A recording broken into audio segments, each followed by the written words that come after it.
پاک صلی اللہ علیہ وسلم کا ایک فرمان ہے مصنف عبدالرزاق میں، یہ حدیث آپ نے آج یاد رکھنی ہے۔ نبی پاک صلی اللہ علیہ وسلم نے فرمایا کسی آدمی کے نماز اور روزے سے متاثر نہ ہونا، پہلے دیکھ لینا کہ وہ مانودار ہے کہ نہیں۔ کسی کے نماز اور روزے سے متاثر نہیں ہونا، پہلے دیکھ لینا کہ دیانتدار ہے کہ دیکھ رہے لوگوں کی جیبوں پہ کتنی نظریں ڈالتا ہے۔ فرمایا بہت سارے نماز روزے والے دھوکے بازی کرتے ہیں، دیانتی نہ کریں، اپنے عہدے کا پاس رکھیں، اپنے منصب کا خیال رکھیں۔ عہدے جس جگہ آپ موجود ہیں آپ کی ذمہ داری ہے۔ میرے رسول پاک صلی اللہ علیہ وسلم نے فرمایا ہر بندہ تم میں سے نگران ہے، اور جو اس کی رعایا ہے اس کے بارے میں اس نے جواب دینا۔ کبھی بھی بددیانتی نہ کریں۔ ہم لوگوں کا پہلے اعتماد حاصل کرتے ہیں، پھر اس اعتماد کو ٹھیس پہنچاتے ہیں۔ اس کا نقصان پتہ کیا ہوتا ہے؟ دنیا میں سب سے کمزور شخص وہ ہوتا ہے جس پر کوئی اعتبار نہیں کرتا۔ جس کا اعتماد ضائع ہو جائے وہ آدمی بکھر جاتا ہے۔ کبھی بھی دھوکہ دہی کی پالیسی نہ بنائیں۔ ہم لوگوں سے مفادات لینے کے لیے اپنے رویے میٹھے کرتے ہیں، اور جب کام نکل جاتا ہے پھر ہمارے رویے بدل جاتے ہیں۔ یہ دھوکہ ہے، یہ بددیانتی ہے۔ اس کو اللہ رسول نے پسند نہیں کیا۔ میرے نبی پاک علیہ السلام نے فرمایا جس میں تین باتیں پائی جائیں وہ تو منافق ہے۔ اگرچہ علماء کہتے ہیں یہاں منافق اعتقادی مراد نہیں، منافق عملی مراد ہے، لیکن حضور نے فرمایا منافق ہے۔ یا رسول اللہ کون؟ فرمایا وہ بندہ جب بات کرے تو جھوٹ بولے، جب وعدہ کرے تو مخالفت کرے، جب امانت رکھی جائے تو بددیانتی کرے، یہ تو بندہ منافق ہے۔ حضرت ابو ہریرہ رضی اللہ عنہ نے لکھا ہے، فرماتے ہیں محمود غزنوی کا دور تھا تو ایک آدمی محمود غزنوی کے پاس نا اپنا کیس لے کے آیا، مدعی بن کے آیا۔ اس نے کہا بادشاہ میرا کیس بڑا نرالا ہے۔ بادشاہ سلامت نے کہا وہ کس طرح؟ کہنے لگا یہ میرے پاس ایک تھیلی ہے، میں نا سفر پہ جانے لگا تو یہ تھیلی پوری ہیروں کی بھری ہوئی، فلاں علاقے کے جو قاضی صاحب ہے نا، میں جاتی دفعہ میں کہیں سفر پہ جا رہا تھا تو میں ان کے پاس چھوڑ گیا کہ رستہ لمبا ہے، کہیں کوئی مجھ سے چھین نہ لے، ہیروں کی بھری ہوئی۔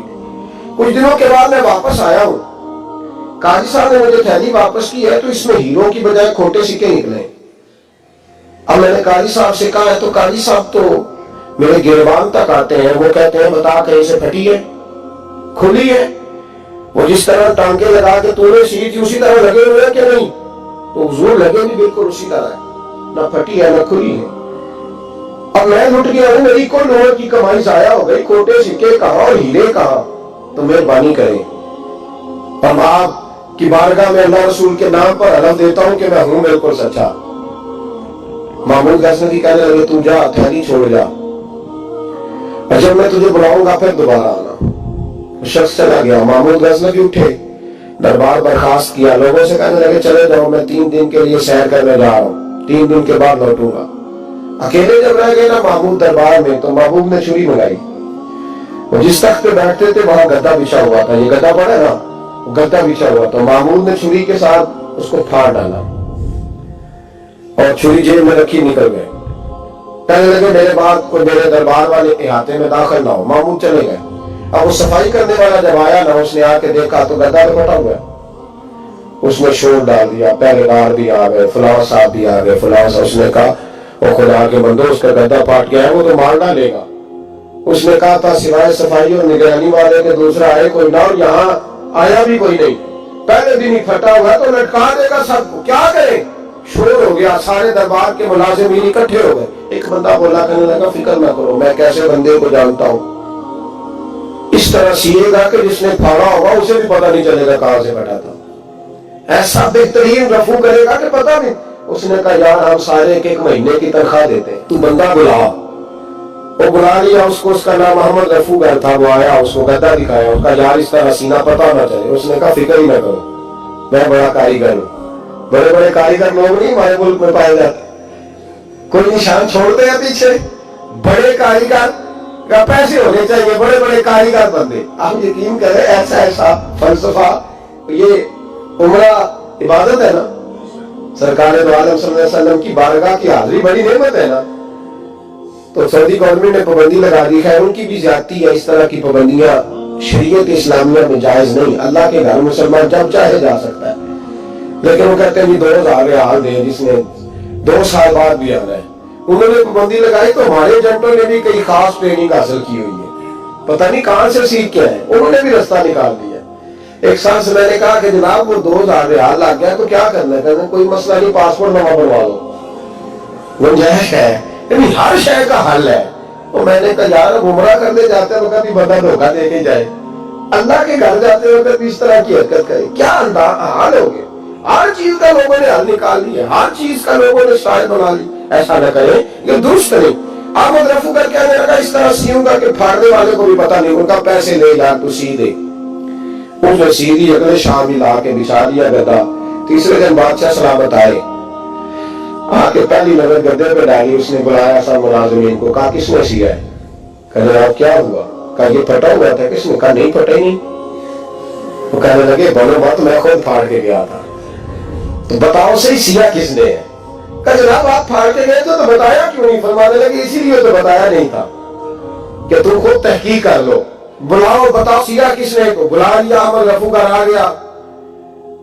اس کو جب بلا کے سامنے بادشاہ کھڑا کیا، کہا بھائی تم نے سیا ہے؟ کہنے لگا حضور آپ کے سارے ملازم اکٹھے ہو کے آئے تھے، میری غلطی کوئی نہیں۔ کہا نہیں یار تو بڑا کاریگر ہے، میں نے اپنے ہاتھ سے پھاڑا تھا پر مجھے بھی نہیں پتا چل رہا کہاں سے پھٹا تھا۔ اچھا یہ بتا یہ تھیلی جو ہے یہ بھی تو نے سی تھی؟ اس نے کہا جی آپ کے خادم کا ہی کارنامہ ہے، وہ فلانے علاقے کے قاضی صاحب آئے تھے، اس میں سے ہیرے نکال کے تو کھوٹے سکے بھرے تھے، تو مجھے بھی تھوڑا سا حصہ ملا تھا۔ محمود نے سارے گواہ بھی اکٹھے کر لیے، ثبوت بھی اکٹھے کر لیے۔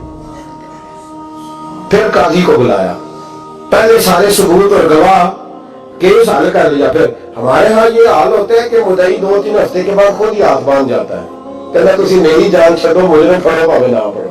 وہ کہتا ہے مجھے معافی دو، میں رہا۔ ظلم ہے نا، ظلم زیادتی ہے کہ جو بیچارہ اتنے سوال مجرم سے نہیں ہوتے جتنے مدعی سے ہوتے، آپ یقین کریں اتنے سوالات ہوتے، وہ بیچارہ ہنس جاتا ہے۔ یہ طریقہ درست ہو، ایک لٹ گیا اور دوسرا طرح طرح کے سوالوں کے جواب دیتا پھر بیچارہ۔ سارے ثبوت اکٹھے کر کے قاضی صاحب کو بلایا تنہائی میں لے جا کے۔ محمد غزنوی نے کہا قاضی صاحب آپ سے غلطی ہو گئی، غریب آدمی تھا، وہ لٹ گیا ہے، اس نے تو بڑی مشکل سے کچھ ہیرے جمع کیے تھے اور اس کی کل کائنات تھی، تو آپ اس کا مال اسے دے دیں، بات ختم۔ قاضی صاحب کہنے لگے آپ مجھ پہ الزام لگا رہے ہیں، سوال ہی نہیں پیدا ہوتا، آپ میری داڑھی دیکھیں، آپ میرا اعزاز دیکھیں، دنیا جانتی ہے۔ میں اس نے کہا قاضی صاحب انسان بھول ہی جاتا ہے، بندہ بھول جاتا ہے، غلطی ہوگی مان نے۔ کہا نہیں سب، کہا میں تنہائی میں پوچھ رہا ہوں، میں اس وقت پوچھ رہا ہوں جب دوسرا موجود کوئی نہیں، آج توبہ کر لے، میں کچھ نہیں کہوں گا، تو میری زبان پہ اعتبار کا، تجھے پتا ہے میں جو کہتا ہوں اس پہ عمل بھی کرتا ہوں، باز آ جا۔ پر قاضی نے کہا نہیں میری غلطی کوئی نہیں۔ محمود نے پھر بھرے دربار میں بلا لیا، مجمع عام میں۔ مہلت کے دنوں میں جو توبہ کر لے وہ بچ جاتے ہیں، لیکن لوگ رسوائیوں کے دنوں میں بھی واپس لوٹتے اگلا گھر دیکھ کے، پھر حالات اور طرح کے ہو چکے ہوتے۔ جب بھرے دربار میں قاضی کو بلایا، بھائی تو مانتا ہے کہ نہیں؟ اس نے کہا نہیں۔ تو کہا بلاؤ احمد رفو گھر کو۔ جب احمد رفو گھر آیا تو بوڑھے قاضی کی ٹانگیں کانپنے لگی، جملے ٹوٹنے لگے، لفظ زمین پر گرنے لگے، بات صحیح نہیں ہوتی، زبان لڑکھڑانے لگی۔ محمود کہنے لگے قاضی میں نے تجھے کہا تھا وہاں مان جا بات، اب بھرے دربار میں بول۔ جب قاضی صاحب کی گردن خود بخود جھک گئی تو دنیا سمجھ گئی، کہا نکل جا میرے دربار سے۔ محمود بولے نکل جا، اتنی تجھے عزت دی، اتنی بڑی تنخواہ دی، قاضی بنایا، یہ چھوٹی سی رقم کے لیے، تھوڑی سی رقم کے لیے تو بددیانت ہو گیا، چل چلا جا، نکل۔ قاضی دربار سے نکلا تو لوگ لعنتیں برسانے لگے۔ کل جو دکانیں چھوڑ کے سلوٹ کرنے آتے تھے وہ کہنے لگے اس کی عمر دیکھو، اس کے کام دیکھو، دیکھو اس نے کیا کیا۔ گھر گیا، بچے جن کے لیے پاپ کمایا تھا، نہیں تو پاپ کمائے ہوں کتنے نہیں ہوتے گھر دے۔ وہ بچے کہنے لگے ابا جی ہم تو سکول مدرسہ جانے کے قابل نہیں رہے، امید تھی کہ بیوی ساتھ دے گی۔ وہ کہنے لگی میں میکے کیسے جاؤں گی، گلی کی عورتیں طرح طرح کی باتیں بناتی ہیں۔ اور بھائی کامیابیوں کے بڑے سربراہ ہوتے ہیں، کوئی کامیاب ہو جائے تو سارے کہتے ہیں میری سپورٹ سے ہوا ہے۔ ناکامیاں ہمیشہ یتیم ہوتی ہیں، ناکامیوں کا کوئی سربراہ نہیں ہوتا۔ جب تک تو قاضی تھا تو بڑے بات تھی، ہر بندہ کہتا تھا رشتہ دار ہے، رسوائی ہو گئی تو وہ تیری آنکھوں یا سنگ ملامت کی چبھن، کون پہنچا ہے میرے درد کی گہرائی تک۔ دور شہرت میں تو یاروں نے کیا یاد بہت، ساتھ آیا تھا کوئی کوچے رسوائی تک۔ اور میاں صاحب کہنے لگے ساری عمر ہی آٹا خود ہے، میں لکھا کیتے نہیں پیڑے، اب وقت آئے تے محمد بخشا کوئی نہیں ہو بیٹھا نیڑے، حالات ہی بدل گئے۔ قاضی خاموشی سے اندر چلا گیا، اپنی رسوائی سمیٹ کے بستر پہ لیٹا۔ نہ روٹی کی بھوک لگی، نہ پانی کی پیاس لگی، نہ نیند آئی، ساری رات تڑپتا رہا۔ سویرے گھر والے نے دروازہ کھولا تو روح پرواز کر گئی تھی، دنیا چھوڑ گیا۔ حضرت ابو نور علیہ الرحمہ بولے، فرمانے لگے یاد رکھو کبھی بددیانتی نہ کرنا، کبھی۔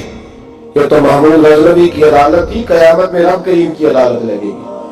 اور فرمایا وہاں تو گواہی دینے والا احمد رفو گر تھا، قیامت میں تو تمہارے اپنے ہاتھ پیر